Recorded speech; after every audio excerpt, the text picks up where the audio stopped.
Hey folks, David Stewart here. I'd like to talk a little bit more about HP Lovecraft. Maybe make it like a weekly Lovecraft. So this will be weekly Lovecraft number 1. I'd like to start with one of my very favorite Lovecraft stories, the story that's called The Color Out of Space. The Color Out of Space is a really classic horror tale that utilizes what I call the descent into madness, which is the slow transition from what's known and understandable into something bizarre, fantastical, and horrific.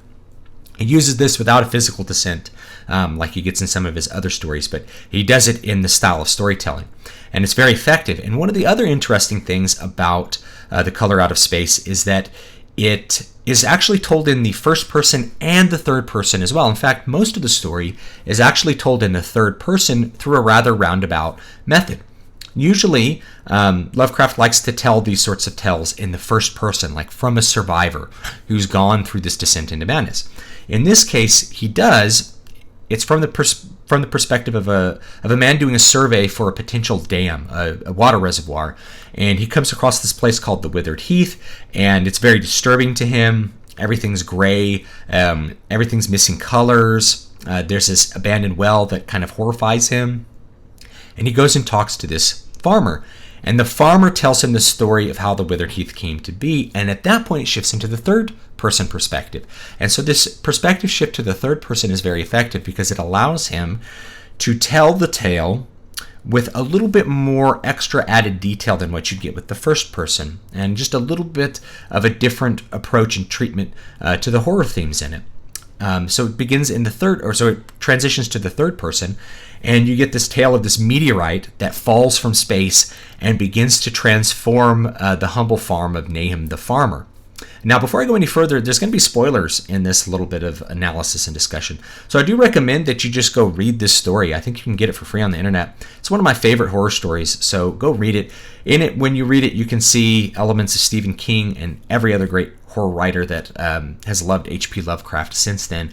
But anyway, so this meteor falls, and the first step into the descent of madness, besides the touch of madness where we come across the Withered Heath and we're disturbed by it, then we get this meteorite that falls.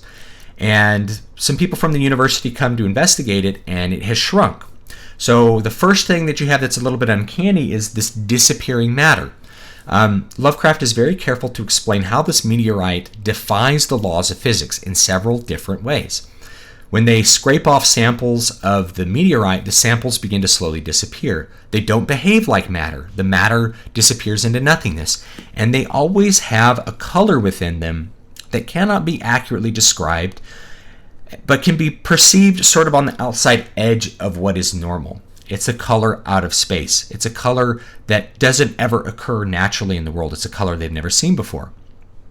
This is a great technical use of describing things because the color can be almost anything you can imagine. It can be a gradient. I always imagine a kind of pink rainbow gradient thing that's a little bit off-putting and kind of stark and different. But then that color is present in lots of the different ways that they're examining this meteorite. It continues to shrink. Eventually they find some sort of bubble or bauble inside of it that bursts and disappears. And then things start to get even stranger at the farm. Whatever was in the meteorite starts to get into the soil and starts to affect what's happening at the farm.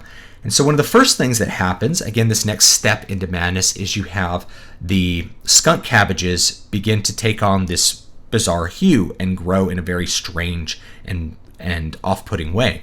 To where when you're walking by the cabbage patch or riding your horse by the cabbage patch, because this takes place in the 1800s, you notice the skunk cabbages, but skunk cabbages themselves tend to be very weird looking. So most people don't really think it's too strange yet. They think it's a little strange, but skunk cabbages are always strange. Again, we're one step into madness. And at this point, you have the presentation of one of the most classic character archetypes that exists in horror, and I'll talk about this in some other content. And that's the unbeliever. You have the unbeliever and the true believer, and in some cases, the conspiracy theorist. In this case, you have Nahum the farmer is the unbeliever. He doesn't believe in the fantastical horror of what's being subjected, what his family's being subjected to, and what's happening to his farm. And because he's an unbeliever, he's bound to become a victim of that which he does not believe in. This is a classic horror theme you find in all different kinds of horror books and horror stories. Right here, it's in full display. He doesn't want to move his house, doesn't want to move his family as things start to get stranger. His wife goes insane. Rather than sending her to a mental institution where she can receive help and probably have gotten better, he locks her in the attic. He locks her in the attic so that she can't harm other people after he lets her kind of roam around the house being crazy. It starts to affect his other family. He has a son that dies as a result of this. It makes the water poisonous and taste bad. The farmer who's recounting this to the narrator says he went and tasted the water and it tasted all wrong and it tasted terrible, but Nahum refused to believe that there was something wrong with the water.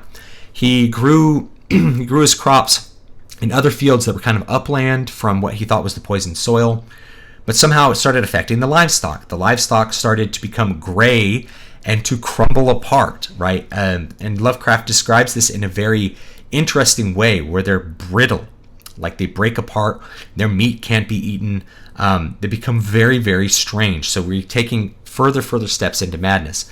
The color from this bauble inside the meteorite starts to end up in all the different plants. It starts to make the plants move where there's no wind. Again, we have an introduction of an uncanny element. This goes on until finally the farmer recounts that he goes to visit his friend Nahum after not seeing him for a long time and finds him on the couch. Both of his other sons are missing. We don't know what happened to them. And the farmer's unable to get up. He's gone crazy, and he goes upstairs to check on the wife. And I'll just say it's one of the best moments in one of my favorite horror stories is up there. When he comes back, he finds Nahum on the stairs, and it's another moment of pure horror.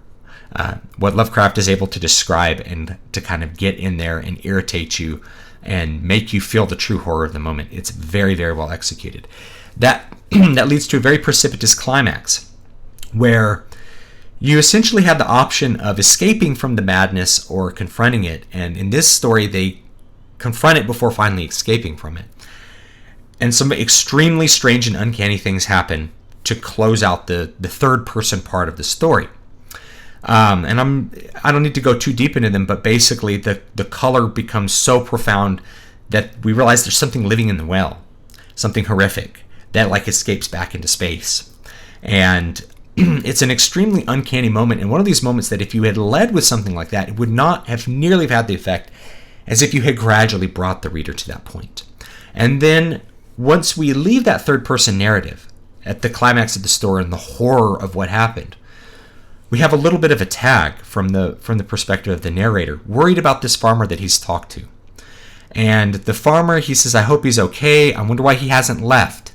And he kind of hints at an anti-resolution, if you will, that something that Nahum said to him, it gets into you. It sucks the life out of you. It calls for you. It says these sorts of really horrific things before he expires. That the narrator's concerned that this farmer hasn't left because whatever's in the well, whatever was left behind in the well, has gotten to him too. And so we get left on a note of uncertainty and doubt and fright. And for that reason, I think it ends up being one of the most effective horror stories I've read, and really one of my favorites from HP Lovecraft. So please do read it. Please do check it out. It's called The Color Out of Space. It's full of all of HP Lovecraft's great hoop-de-doodle as well. The classic use of extreme vocabulary to kind of roundabout way describe something without describing it so that you will picture whatever dark things dark things creep through your mind. So thanks so much for watching. Don't forget to like, comment, and subscribe. My horror book you can get for free by joining my mailing list right now. It's called Voices of the Void, and I'm very excited to bring it out. It's not on any websites just yet. Voices of the Void is what it's called. Here's what the cover looks like. You can get it by being on my mailing list, dvspress.com/list, and I'll have a link down below in the description and probably in the first comment where you can join the list and just get the book for free. If you're already on the list, you probably already have it. So if so, hopefully you enjoy it. It is pretty graphic horror, so if that's not up your alley, that's okay too. Thanks so much, and have a great day.